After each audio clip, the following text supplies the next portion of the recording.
Three siblings who perished by fire in Walkerswood, St. Anne, laid to rest.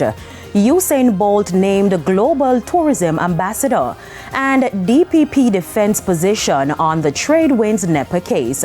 Good evening and welcome to Primetime News. A special welcome to folks on TVJ International in the Cayman Islands and One Spot Media and online at onespotmedia.com. I'm Carrie Simpson.